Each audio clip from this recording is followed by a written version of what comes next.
Alright, hello everyone, it's me, Broken Mojo.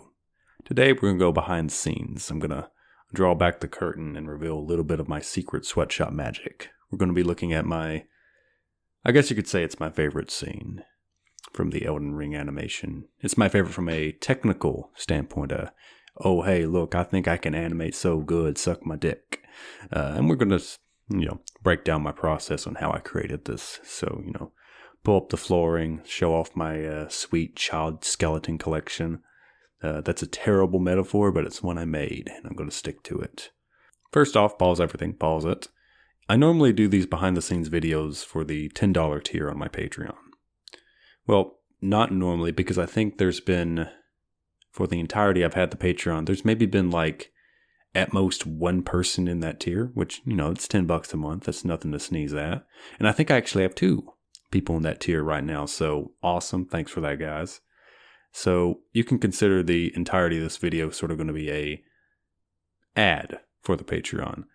I have two existing sort of behind the scenes videos right now up on the Patreon. I made them a year ago, and these videos take a little bit of time to do. It's nothing compared to an animation or a drawing or anything like that, but they do take a little bit of time, so I haven't had a huge incentive to make them, but I'm going to have another crack at it.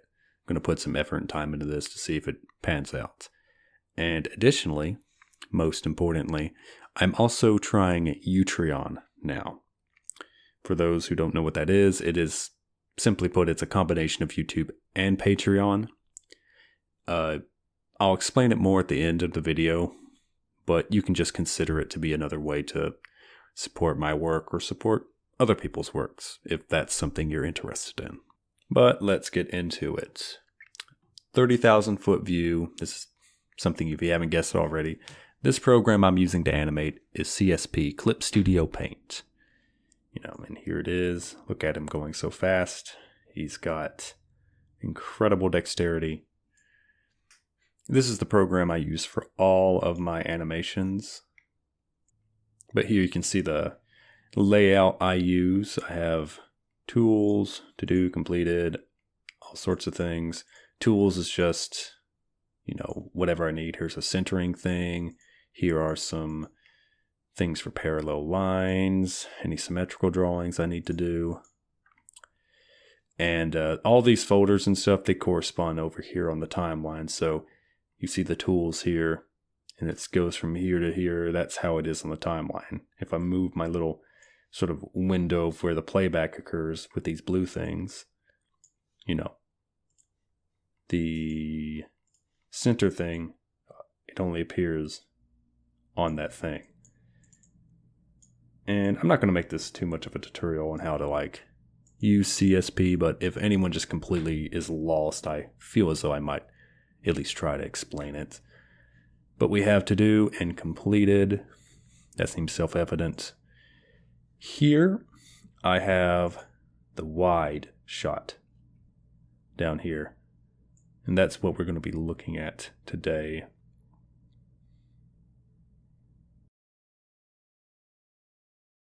Typically, I organize my shots and scenes and stuff like that by the background, typically. So if I have something like this, where the camera's just looking at this little pathway and trees and little armaments everywhere, this will be a scene. And if I cut back to this same exact background again, I'll just put another thing there. So we cut right back to it. There it's not. There it is. And when we're in a not area where it's not being displayed, there's a different scene being displayed, obviously. So I'll cut back and forth between those. I don't do that a lot in my animations, cutting back and forth, but it is something that occurs enough to where I know some animations will require me to do it a lot. But if we open up the wide here and go inside of it, you can see post layer, the light from the little Erd tree there. We have Tarnished, sort of self-contained by himself, and Margit, self-contained by himself. And we have some things down here. I don't know what those are because I didn't name them. They obviously aren't being displayed on this particular section of the timeline, so they don't matter. Maybe they come at a later point. Maybe they don't. And then we have the background. And we also have this. I made a tweet about this, I think. But during this entire scene, this little UI element was supposed to be up there, and it was supposed to sort of indicate that the Tarnished was running out of stamina. I tried my best to actually recreate that as close as I could to the actual Elden Ring UI. So if we play this, it's corresponding to all his jumps and whatnot. You know, the joke being, oh, look, he ran out of stamina. He wasted it all. But when I rendered it out, I forgot to turn that on.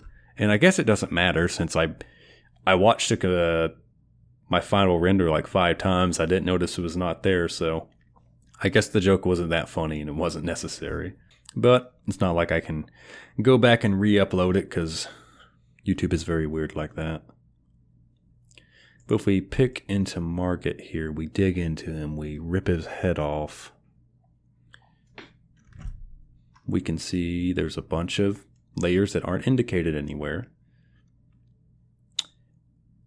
But some of them are named like Color Guide.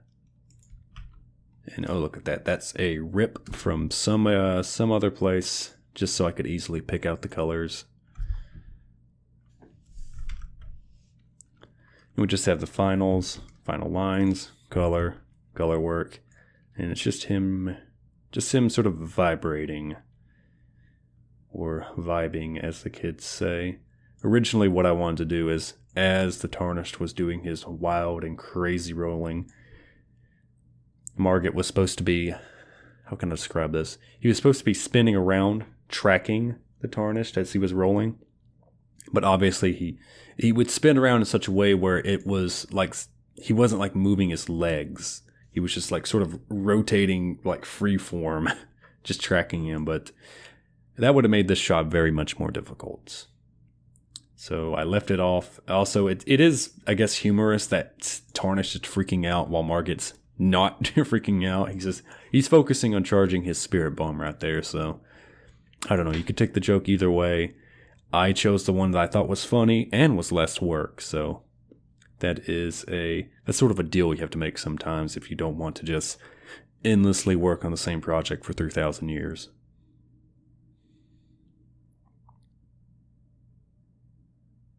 But Tarnished is sort of, Margit's sort of simple there. We don't have to look at him too much. Let's go to the Tarnished, where that's the real sort of thing that was happening here. You can see we have a final and an animatic. Final is obviously what you see. Animatic, he summons off his little ghosts there, and you can see he's got a strange little vibration to him.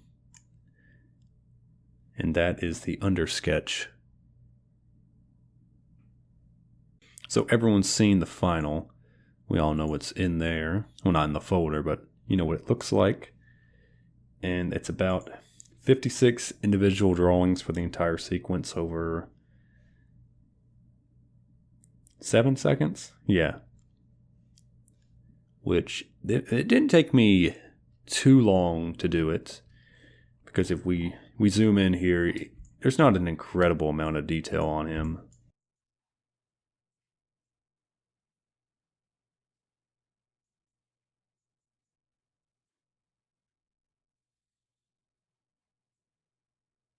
And there's lots of places where, we don't really have to make too good of a drawing. Especially when, like on drawing number 12 here, that's going to be on screen for a 1/12 of a second. So you're not going to really see if there's any weirdness there. Not that I think there really is. Is there like a weird looking 12 I can go to? Oh, that one looks sort of goofy. Oh no, I ripped his skin off. If you play that back, and occasionally the playback's going to mess up because CSP is weird. Well, I can just do this really quickly. Have to do it anyway. A lot of times with, if you make a new window, and then focus on the other window, playback, so we're going to be looking at this one over here. Playback is generally smooth. There is something about the window you're focusing on will skip frames or lag a little bit. I don't know why it does that. It was very, very annoying until I realized that what it was, so I need to do a little window over here. I had to look it up or something. And this is fine anyway, because you can resize it to however you want. I typically will resize it towards the blue lines. These things, because this is where everything is cut off. So the camera only re-renders the blue lines there. So I'll put it up like this, probably a little bit larger than this, just a little bit though. I'll put it on a different monitor, so it's a different way to look at it. So you can see it a little bit differently, and your brain can sometimes notice a mistake that you can't see while you're looking at this thing. But yeah, 56 drawings or so. Didn't take me too long. I went in there and I would actually just rough them out very, very quickly. Because, like I said, most of these are... Well, some of them are on... they're displaying for a 1/6 of a second or a 1/12 of a second, because I'm going from 2s to 4s.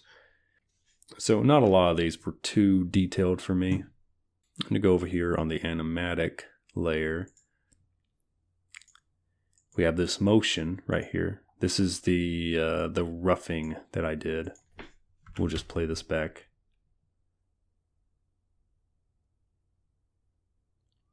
And you can see him disappearing sometimes. That is where I've gone and adjusted the timing of how long a certain drawing is displayed.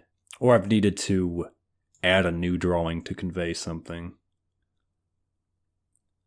So I do that, and I just have to drop that in and leave it there. Because when I'm roughing this out, you can see it's just a little stick man with some basic detail drawn on him on certain frames. You know, sometimes it's sort of like a form drawing that's literally just scribbles for the silhouette. That's literally a stick man. This is just a head. Here it's just a head because the body's probably not going to be moving that much. If we turn this back on, so it's like, huh. See, it didn't really move much. It changed a lot in a way that sort of doesn't make sense if you just flip back and forth between them. But in motion, it works. And that's sort of a key to animation. Individual drawings can look wonky because you're not drawing the individual drawings. You're drawing the animation, the motion. So that's what you need to focus on. Make that look good, and your individual wonky drawings will just sort of blend into it. A good example of that is like smears and stuff like that. So I went in, I roughed this, and then I had that rough. It did not look like this. It did not have this exact positioning of all these frames. And then I went to the final up here, and there's probably an in-between layer. That's probably what this folder 9 was, where I would be maybe drawing this particular one on this. And as I would maneuver it around a little bit or whatnot, and occasionally if I didn't like how I was doing it, but I thought there was some useful information in my sort of final drawing right here, I'd take it, bump it down to this folder 9, and sort of overlay these things there and draw to get the final. And that was the process for all 56 of these. We'll turn off the motion there. And now we have the scale reference. Actually, let's turn the motion back on. The scale reference, and this is from the first time we ever cut to this wide shot. You can see I just took this rough sketch right here and put it back here, put it back here. This is controlling how the Tarnished is shrinking and growing as he rolls around here, because you can see he's relatively pretty big right there. Then he goes all the way back there. Up and up and up. And it's not exact. It doesn't need to be exact, but it's just there so I can roughly be like, okay, he should be around this size right here. When he's right here, he should be around this size. And here, I didn't have a reference for him here, but sort of just, I guess, free-handed, eyeballed it, guessed at it. But let's turn off the animatic here. Go back to the final.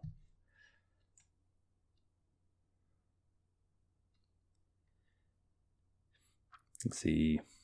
Crouches down. We have this funny frame here. This is anticipation. If we play it back, it does look like he springs up really good. And then he flies here, and then we do a very harsh cut in between these two frames because I wanted to seem like he was floating here, sort of stuck, then instantly snap into that. It's almost like a comedy thing or something like that.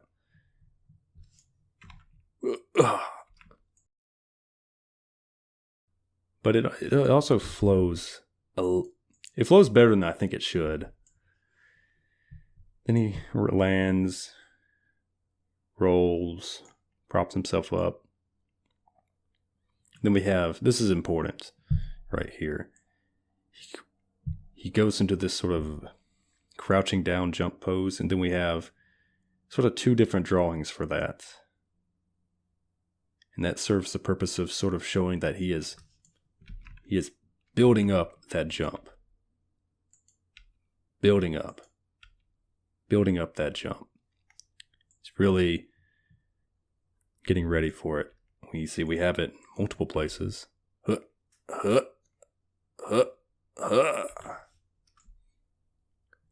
And that was important because I went back and I had to make sure I added, I think, additional drawings for each jump he does to sort of show that he is building those jumps up.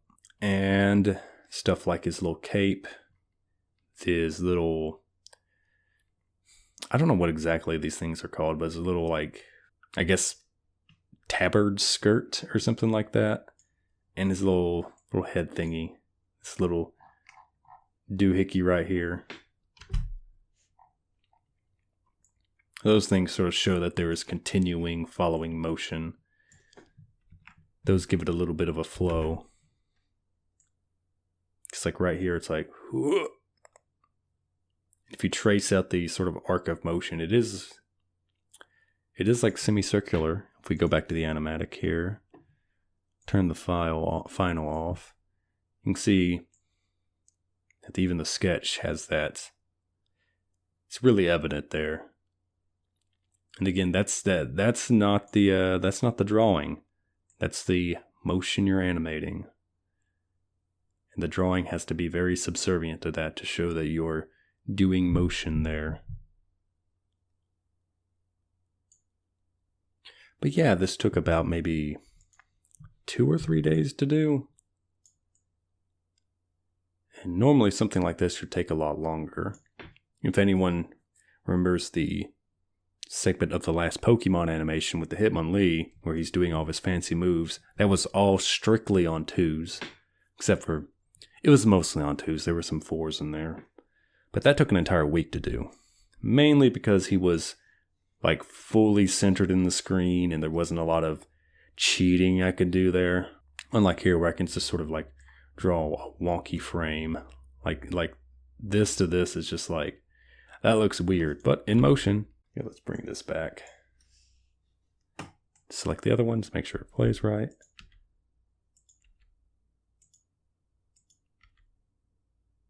This is probably the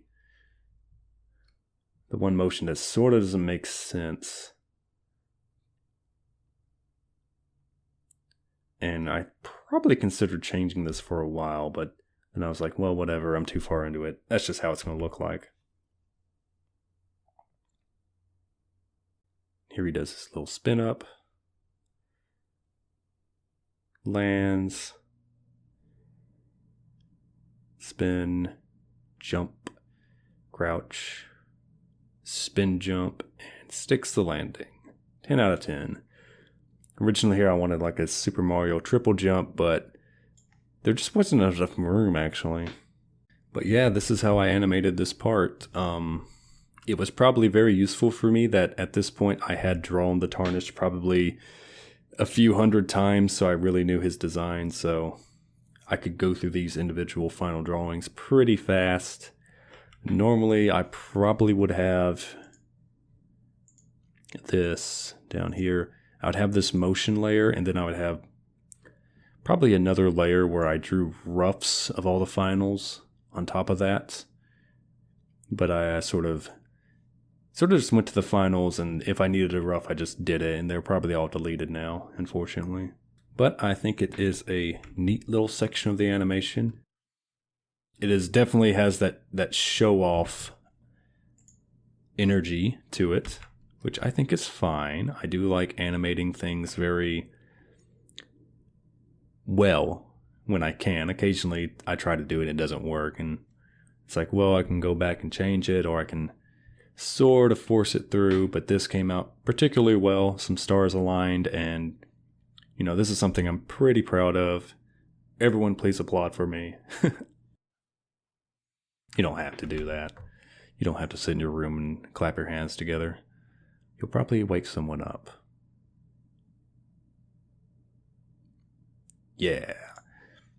But anyways, hopefully this was a little bit useful for someone maybe wanting some information on how to do an animation like this. Or if it was at least interesting to you, if you're just like, oh, I want some background noise that's a little visual. And now we get to the ad part that everyone knows, that anyone who has watched anything on any YouTube channel or any sort of creator, you can support the channel on Patreon and or on Utreon. At the time of this recording, the Utreon page is not set up in any way. I tried to do it a little bit of stuff, but it needs a lot more work. I need to actually upload everything there. But when this video goes up, you should be able to use Utreon. It should be a functional site. You can go there and subscribe to me, pledge, or whatever they want to call it over there. The only big problem there is that the minimum pledge amount is like $3, and I can't move it below that. So the pledge on Patreon is only $2, the lowest tier one.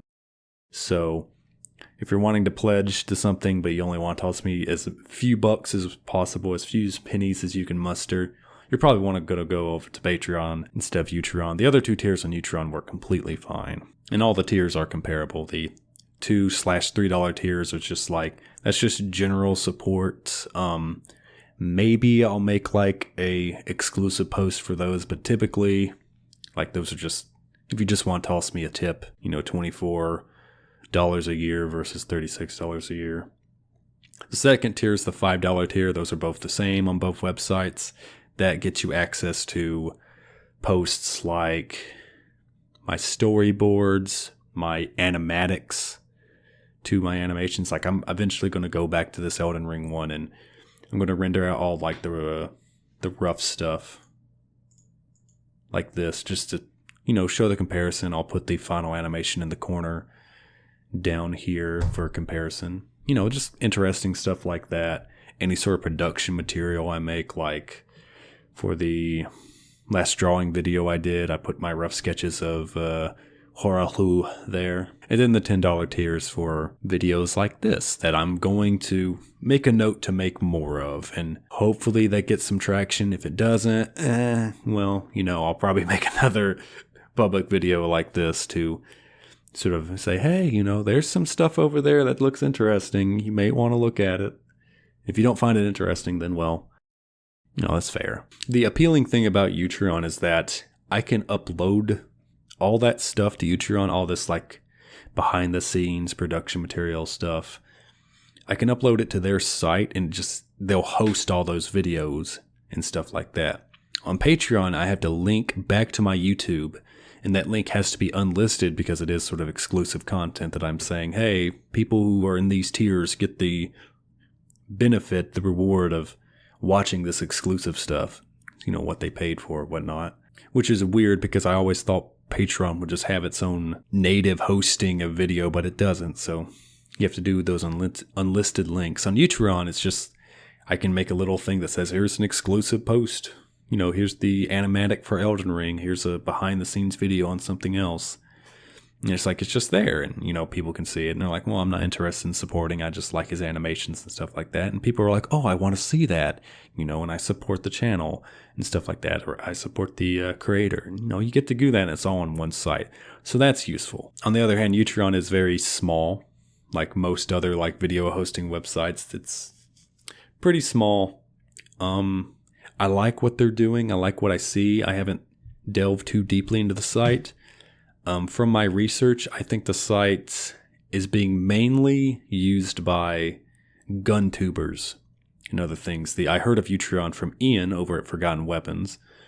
He's talked about the Utreon in several of his videos as sort of like an alternative to Patreon. I'm like, okay, you know, I'll check this out.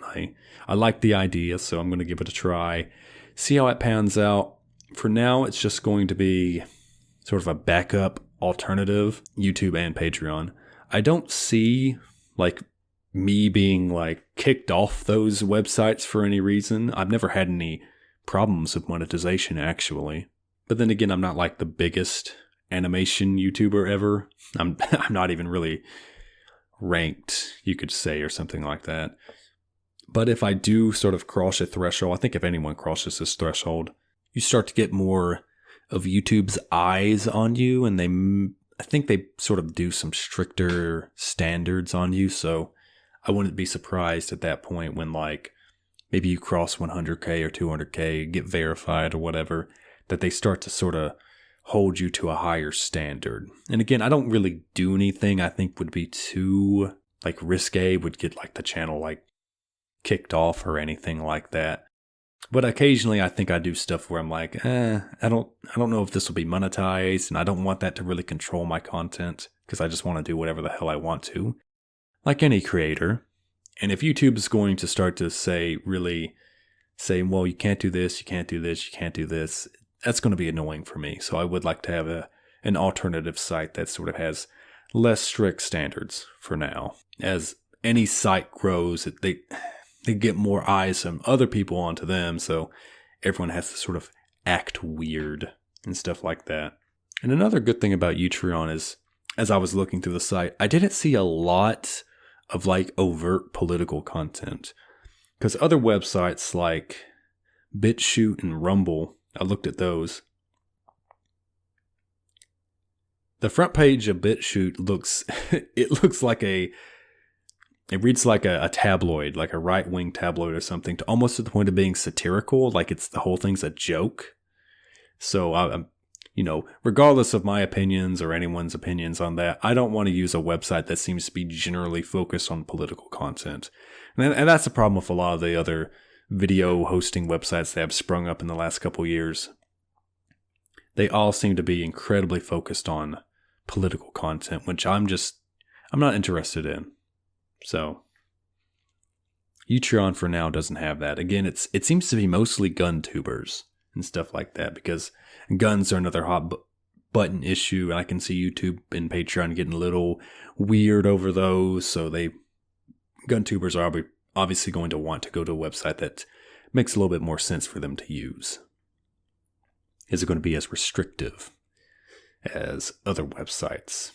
The art/animation scene on Utreon seems to be pretty much non-existent, but I don't know, maybe I can start it up.